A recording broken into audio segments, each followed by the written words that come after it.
هر څه نه قربان دی علي. روخان استوري د علي په عکس روخان استورو ته تابان دی علي او د سلسلو د معرفت مرشد دی. تاسو بیا شی دغه وایي که معراج د تصور دی د مرشد په تصور کې. د مرشدانو مرشد څوک دی؟ د سلسلو د معرفت مرشد دی. د هر مرشد بیان دی علي. او په قادری د خدای احسان وشولو سخی نبی او سخی جان دی علي صلی الله علیه وسلم. اما بعد زما عزتمند ورونو، الله تعالی هم سره زما کامل ما خوشحاله کا او ژوند دی چې څومره د الله تعالی په یاد کې، د هغه د رسول په یاد کې، د هغه د دوستانو په یاد کې دا ژوند تیر شي نو دې ته ژوند وایي. دا عبثه زندگی او همیشه دې زمونږ په خوله او په ذهن او په تصور دغه یادي د الله رب العزت، د رسول الله صلی الله علیه وسلم او دغه رنګې د اولو الامر. ځکه چې الله تعالی قرآن کې فرمایلی اطیعوا الله و اطیعوا الرسول و اولی الامر منکم.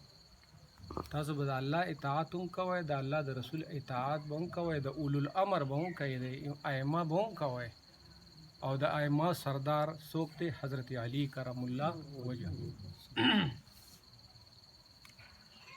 ستاسو د وړاندې د قرآن د آیات سے اقتباس ما ولوستو، د هغې معنا کوم، څه لږه شان تشریح کوم. الله تعالی فرمایي محمد رسول الله، محمد صلی الله علیه وسلم د الله رسول دی. مو خو محمد دا اسم مبارک اخلو، خو په معنی ځان نه پوهې کو چې د محمد به معنی سي. محمد معنی څه ده؟ نو راځئ چې د لغت والنا دا تپوس کو چې د محمد خپله معنا څه ده. نو فرمایي الذي يحمد حمدا بعد حمدن، هغه ذات چې بار بار د چا ثنا ویلی شي هغه محمد دی. محمد څوک دی؟ الذي، هغه کس او هغه ذات، يحمد چې حمد ویلی شي، يحمد حمدا چې ویلی شي حمد بعد حمدن، په بل حمد پسې، یعنی سلسله جاری. او دا محمد چې دی لږ شانتې به داسې تعلیم یافته کسان یې هغې به هم ډېره توجه کوي چې محمد دا د باب تفعیل نه د اسم مفعول صیغه ده. محمد کې معنی صفت کړی شوی او د دې باب د صرف نحو ګرامر کې دا خاصیت دی چې یو کار پکې تدریجن کیږي نو هغې ته باب تفعیل ویلی شي. څنګه تدریجن کیږي؟ لکه د رسول الله صلی الله علیه وسلم نوم محمد دی، دا د اسم مفعول، نو محمد الله دی او محمد څوک دی؟ محمد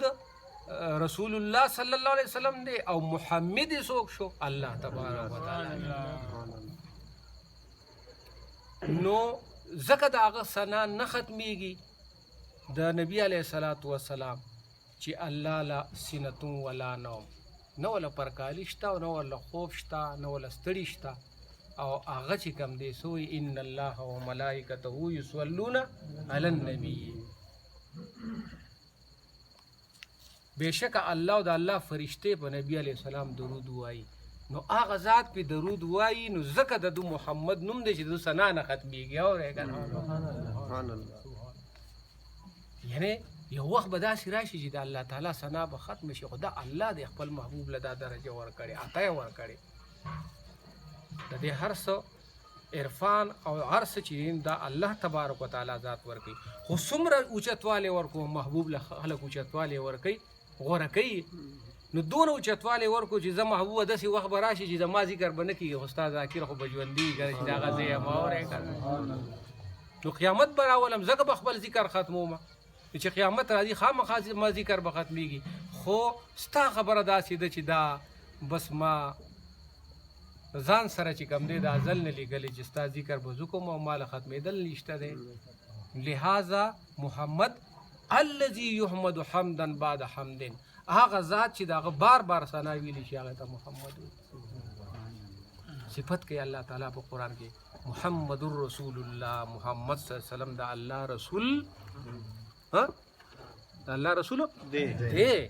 او دی محمد رسول الله محمد صلی الله علیه وسلم د الله رسول دی نه خدمېدونکې خبره ده ګورې دا خبره نه ختمېږي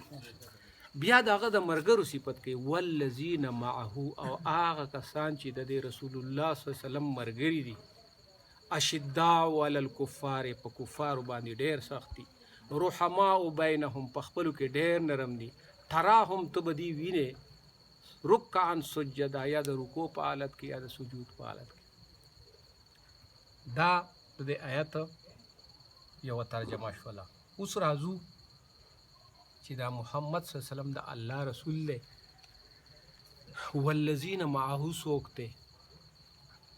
اشداء علی الکفار څوک دی رحماء بینهم څوک دی تراهم رکعا سجدا څوک دی دا نن چې موږ د چا په پروګرام کې راغونډ شوي نو دا څلور واړه الفاظ چې راغلي دا د حضرت علي کرم سبحان الله محمد د الله رسول دی خو والذین معه چې د سره دی رسول الله صلی الله علیه وسلم چې کله د اعلان نبوت وکړو نو لاول خپل خپلوان راغونډل یاره دغسې یو مهم دی تاسو به څوک زما سره په دې کې امداد وکړئ شیر خدا دا تاو کالو یو نیغ ودرېدو زه به یم او ورته فرمایي ته زما وسي یې ته زما ولي کښېنه زه بیا تپوس کوم خلک خاموش خاندان ټول خلک خاموش بیا نبي علیه الصلاة والسلام وایي څوک به زما سره مدد وکړي بیا پاڅېد وایي زه یم وایي زه به در سره مدد کوم ته کښېنه بیا وایي څوک به زما سره مدد وکړي رسول الله صلی الله علیه وسلم ته وایي قربان زه به دې مدد کوم سبحان الله زه به دې مدد کوم نو هر وخت د نبی علیه الصلاة والسلام سایډ بای سایډ په جنگ کې ولاړ او کافران د هغې جسم مبارک نه لر کول د چا کارو د حضرت علی کرم الله وجهه ډیوټي وه اشداء علی الکفار په کفارو باندې ډېر سخت رحماء بینهم خو د خپلو سره دونه نرم یو پیراغه غلام یې ووی دوه کمیسه یې واغستل نو یو لږ خراب غونته هغه خراب یې په خپله باندې واغستو یې ښه ماله راغو تراهم رکعا سجدا ته به دینې په رکوع په حالت کې سجود په حالت د دې عبادت د ټولو نه بهترین عبادت دا د حضرت علی کرم الله وجهه ځکه چې راوي د حدیث فرمایي چې جومات ته به یې لا خپه دننه کړي نه او دا رنګ به یې تک زیړ چا به ورته وایي چې علي ته خو ډېر ډېر مارې کولی لاړ شي او رنګ دې نه تک زیړ کېږي څنګه چې به جومات خپه ور دننه کې نو بس بیا دغه خبرې هغه ورته یو بادشاه ته ودرېږم احکم الحاکمین ته ودرېږم او داسې عبادت به یې کوو چې یو وخت کې په دې پنډۍ کې غشې تلی او چاته نه شو ایستی نو پوهانو خلکو وایي چې دی په عبادت باندې وردېږي نو بیا ډېر اسانه وي وایي ځکه چې د ده د پولادي بدن بیا د موم شانتي نرم شي د الله د مینې نه نرم شي نو هغسې وه چې هغه په عبادت ودرېد نو هغه غشې ترې راښکولو ورونو نن د هغې سالار د دین د سالار یوم شهادتو چې د خوارجو د لاسه هغې په 19 رمضان لګېدلي او په 21 رمضان باندې چې کوم دی د دې دار فنا نه یې رحلت وکړو او چې کله یې رحلت وکړو نو امام حسن علیه السلام پاسېدو او په منبر کېناست وایي ای خلکه ستاسو نن یو داسې کس لاړ داسې یو کس ته نه لاړ چې په اول او آخر کې د هیڅ چا علم ورته نه رسي اورې که نه او چې غزا له به لاړو نو یو طرف ته به جبرائیل علیه السلام او بل طرف ته به میکایل علیه السلام چېرته د غزا نه دی چې کوم دی نو یعنی شکست خورده نه دی راغلی، د غزا نه شکست خورده نه دی راغلی. او علم یې د الله د نبي د الله د نبي د ښار د هغې نه داسې علم حاصل کړی و چې د چا علم ورته نه اخر کې رسېدو نه په اول کې رسېدو. سبحان الله. ستاسو نه داسې سړی لاړ. او یو آیت راغلی دی د دې په ډېر آیاتونه د دې په مذهب کې شان نزول دا دی چې دا د هغې په د قرآن مجید خبره خو عمومي ده، خو اکثر شان نزول ته چې وګورئ نو یو خاص موقع له نازل شوي، نو ډېر آیاتونه د دې په باره کې راغلي. یو آیت ته تخیر یو وخت کې روژه یې ونیوله، نو یطعمون الطعام علی حبه مسکینا و یتیما و اسیرا. دا آیت راغلی او دا کله نازل شو؟ صاحب دلته عمل کوي او د الله تعالی چې کوم دی نو د عرش مولا نه د محمد رسول الله په زړه د هغه دپاره آیاتونه رالیږي. دا په داسې وخت کې نازل شو چې دیو کله روټۍ ته کېناستل او روژه یې ماتوله، نو وایي اواز وشو په کوڅه کې چې مسکین یمه، ایس مې نه دي خوړلي، مسکین یم، که دا څه ستاسو سره یي او دا ټول ماله راکئ. مولا چې کوم دی بچو ته وکتل، ابی مبارکې ته وکتل، وایي زمونږ به په روژه چې دی نو د اوبو باندې ماتو کو دا به دی هغه ټول یې وله ورکړه. او ابتلاګانې پې داسې وي چې بله روژه یې ماتوله په سبا لجو بل اواز کېږي یتیم یمه او وږی یم، څه په کار دي او دا څه چې خورئ دا راله راکړه، زه دا وله ورکړه، بیا به په اوبو باندې روژه ماتم. هغه یې ورله ورکړه. په بله شپه چې روژه یې ماتوله او خولې ته یې نوړی کوله، اواز وشو اسیر یمه، قیدي کړی ومه، د جیل نه راخلاص شوم او خېټه مې تشه ده، څه چې خورئ ماله یې راکئ. نو هغه یې هغه له ورکړل. نو الله تعالی د هغه د هغې سخاوت نه داسې الله تبارک وتعالی د درګاه نه داسې یو خبر وشوه چې د هغه په باره کې آیت نازل کو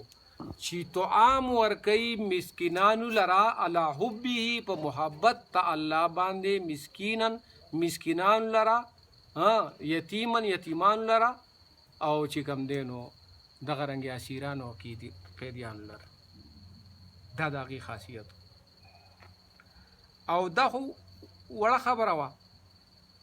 فرمایي چې هغه به اکثر درې روژې او څلور او پنځه روژې چې کوم دی نو پرلس پسې ونیوي او یو نوڼی به یې ونه خوړله، 9 روژې به یې ونیولې او بیا به یې زما هغه ستوان راکئ، ستو به یې راواغستو، لږې اوبو سره به یې ګوټو کو، په هغې باندې هغه 9 روژو هغه دغه به یې د سخاوت ثاني هم نه وه، تاسو ټولو ته پته ده. خو چې رسول پاک صلی الله علیه وسلم فرمایي علی مني وانا من العلی، علی زمانه دی او زه د علی نه یم. نو زموږ خوشحال بابا څه وایي؟ هغه هم دا واز کوي، وی محمد علی چې دوه وینې په سترګو په دا کار کې احولي د احولي. محمد علی په دوه سترګو باندې نه، دا ستا د سترګو د نظر فرق دی، ورنه چې کوم دی په معنی کې د علی وجود د محمد دی.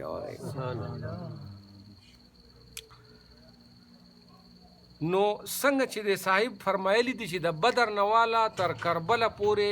څومره محاذونه دي نو د پاک نبی د دین پاسبانی چې کوم دی حضرت علی کرم الله وجهه او د هغو بچو ورکړي ده. خو چې څومره یو انسان د خلق خدا په محبت کې او د خلق خدا سره مینه او ځان یې دغه کوي نو دومره دشمنیان هم ډېر. لکه دلته کې الله تعالی فرمایي چې یاره دا هغه ذات دی چې طعام ورکوي مسکینانو لره، یتیمانانو لره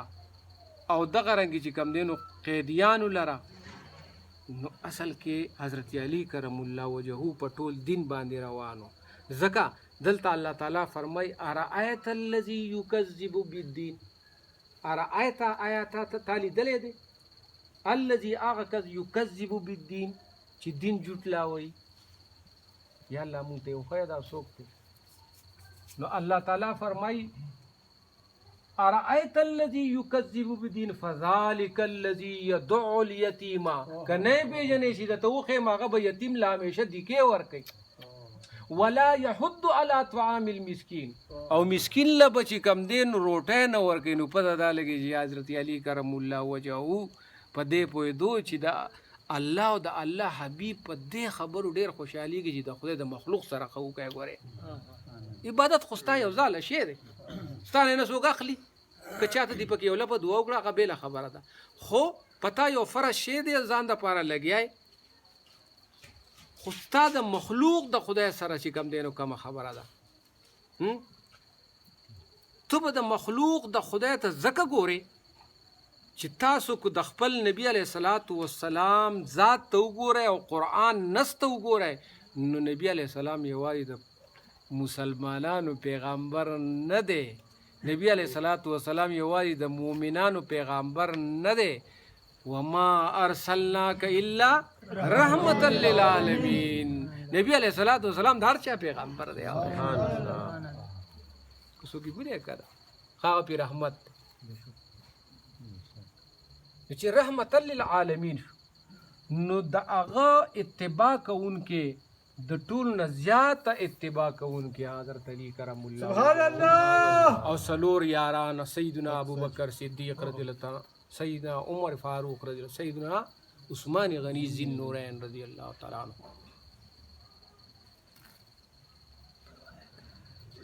نو پته دا ولګېده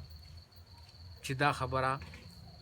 چې هغه په دې ټول خلکو باندې خفه کېدو، او یې دومره قدر ګزارې چاله د نفس په خاطر نه دی ورکړی. او تاسو یقین وکړئ وی کمال یې دا خلک وایي چې یاره نبی علیه السلام چې به وی کله غوسه شو قسم دی که چا به بغیر د علي کرم الله وجهه څوک په خواله نه شو ورتلی. وی چې حضور به غوسه شو نو مولا علي کرم الله وجهه به په خوله کو، او د هغه یو تسلي وه، هغه یې تسلي په هغو به یې تسلي کېدله. حتی چې نبي علیه صلات وسلام وایي زه معراج له لاړم، نو چې ما سره الله خبرې کولې ادن مني محبوبه لږ را لنډ شه، ما چې یا الله انت ام علي، یا الله ته الله یې که علي یې. هغه وایي زه هغه ذات یم چې زه په بندګانو نه قیاس کېږم، خو ما چې ستا د زړه ګوشې ته وکتل چې ستا د زړه په ګوشه کې د چا سره زیاته مینه ده، نو ما چې وکتل نو د حضرت علي کرم الله وجهه، نو د دې وجې نه ما چې زما د محبوب مطمئني چې زه ورسره د علي په ژبه خبرې کوم، زه به ورسره د علي په ژبه باندې چې کوم دی نو خبرې. نو د رسول الله صلی الله علیه وسلم تسلي وه، د نبی علیه الصلاۃ والسلام آرام و چین و سکون چې خواته به یې ناست نه و، او خلکو ته به یې په چل چل کې ښوول هم. یو ورځ یې نبي علیه السلام ځاله چرګ حلال کړو، وایي دا چرګ خو زه د هغې پورې نه خورم چې څوک داسې کس نه دی راغلی چې د الله خوښي کسان ته داسې ګوري، دا چرګ خو د هغې پورې نه خورم چې څوک د هغې پورې هغه کس نه دی راغلی چې هغه د الله خوښ دی او دا خو الله خوښ دی. په دې کې شعر خدا رانه لوی راځه کېره ما سره چرګ وخوره. د رسول الله صلی الله علیه وسلم د یارانو یې ډېر قدر کړی دی، او د رسول الله صلی الله علیه وسلم یارانو بیا د هغه قدر کړی دی. سیدنا ابوبکر صدیق رضی الله تعالی عنه ورته ګوري ابی عایشه به ورته فرمایي رضی الله تعالی عنها بابا جان نن خو د علي مخ ته ډېر ګوري، وایي ما د حضور نه اورېدلی چې د علي مخ ته کتل عبادت دی. او بیا د دې سره یو بل حدیث وایي ذکر علی عبادت، د علي په باب کې خبرې کول دا هم عبادت دی، چې د هغه خبرې کې او اورې دا هم عبادت دی. یاره د رمضان 19 رمضان دی، او د یو معمولی خواهش دپاره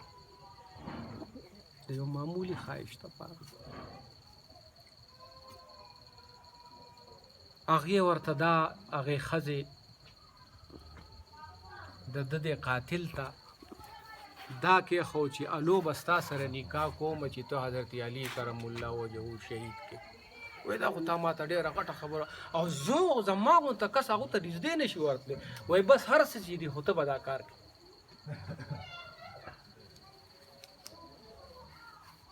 19 رمضان راغی، د سهار ټیم دی. حضرت علی کرم الله وجهه مسجد ته داخلیږي. 3 خوارج ورته ولاړ دي، 2 په دروازه کې، یو په دغه ابن ملجم دننه ولاړ دی. هغه ورته وایي چې اوله به موږ ګزار نه کوو، که موږ نه خطا شي نو بیا ستا نمبر دی. یو چې ګزار وکړو نو هغه په کړکۍ ولګېد، د هغه توره ماته شو. بل چې ګزار وکړو دیوال یې ځکه تیاره وله نو ده خو د هغه ځای نه کتل او د دغې نه مخکې چې دی د اذان له تلو دا کسان به دغه کوي نو د دغې نه مخکې کسان هم پاسول چې یاره پاسئ د مونځ وخت دی تاسو پاسئ داسې داسې لاسې کړو. وایي ما پکې هم ځان ودو کړی وایي خدای ګوګو په ما یې پروا هم ساتلی، ما ته جدا ونه وایي چې ته پاسه راشه مونځ وکړه. ویل چې کله په مونځ ودرېدو تراهم رکعا سجدا، په مونځ باندې ودرېدو نو یې ما توره راواغسته، دا ظالم وایي. او چونکې په سر باندې زره، په بدن باندې هم زره نه وه، په سر باندې خول نه، الله رب العزت ذات ته ولاړ دی. دې ظالم هغه ظالمه توره راواغستله، د مولا علي کرم الله وجهه سر کپری ته یې راوتلوله او مولا په هغه ځای ولګېد په کوم ځای چې په جنگ خندق کې د عمر بن عبدود په توره باندې لګېدلی، خو نبي علیه الصلاة والسلام ورته دعا کړې وه، الله بچ کړی هم په هغه ځای باندې بې ګزارو. او بل گزار چې وکړو د مولا کرم الله وجهه کپری دغه شوه، مغز ته هغه توره ورسېد او دا خپل وینې راواغستې او دا ږیره یې پې داسې لمده کړه، خپل وینې راواغستې او دا ږیره یې پې لمده کړله. فزت برب الکعبه، دا کعبې پر رب مې دې قسمې زه کامیاب شو. سبحان الله. مونږه چې ځان سوري ته کړو نو مونږ وایو، مونږ ځان سوري ته نو مونږ وایو مونږ کامیابي بیا موندله کښې هغې چې مخ سور شي او په وینو باندې ږیره مبارکه سره شي نو هغوی مونږ کامیابي حاصله کړله، ځکه چې هغه د ذات دپاره جنګېږي نه د مولا دپاره جنګېږي، ځکه خو یې والا مولا نوم ورکړی، د مولا دپاره جنګېږي. نو ږیره مبارکه ځکه چې دا ورته نبي علیه الصلاة والسلام مخامخ ویلي مولا حضرت علي د ترزویه ستا دا وینه به ستا په وینو، ستا دا ږیره به ستا په وینو باندې چې کوم دی نو دغه کېږي. نو هغو ته خبره یاده وه ځکه خوشحاله شو، په خدای د کعبې په رب مې دې قسمې وایي زه کامیاب شو. او بیا ورته نبي علیه الصلاة والسلام فرمایي زما خوږه د تره زویه د 2 کسانو عذاب به ډېر سخت دي. یو هغه انسان چې د خدای اوښه شله کړې ده، ناقة الله چې د ګټې نه راوتې وه، د صالح علیه السلام اوښه د هغه په معجزې سره راوتې وه د ګټې نه، او یو ظالم چې کوم دی نو هغه مړه کړې وه، لکه عام جاندار نه په معجزه پیدا د ګټې نه پیدا وه، نو دا د خدای دې ته ناقة الله وی د الله اوښ، نو یو دا ظالم دی چې یاره د خدای اوښه یې دغه کړی، د ټولو نه زیات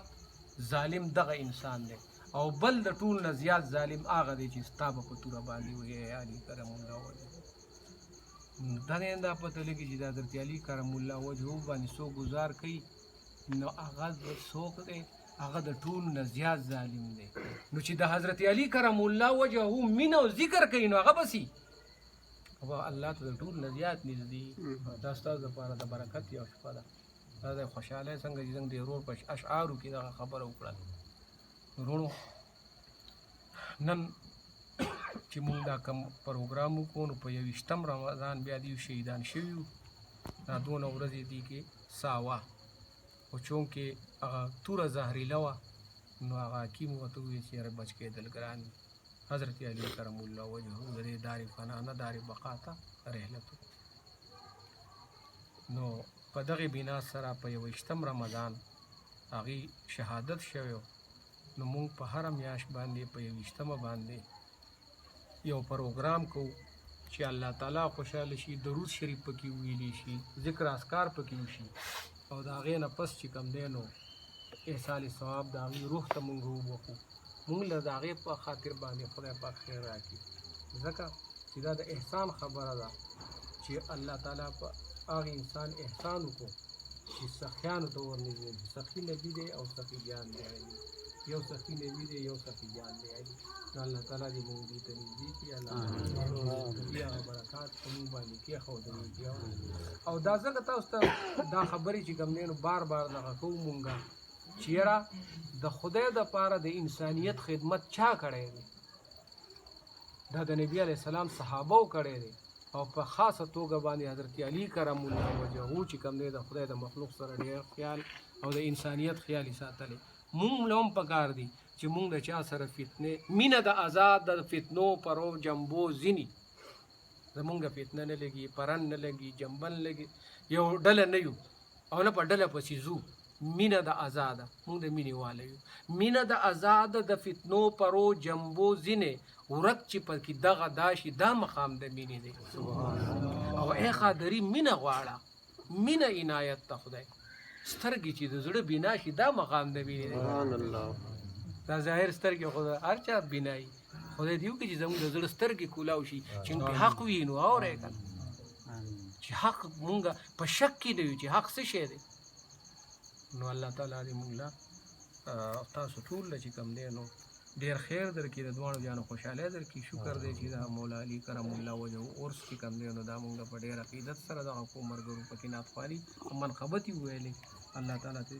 قبول او منظور شي واخر دعوانا الحمدلله دعا وکړئ که نه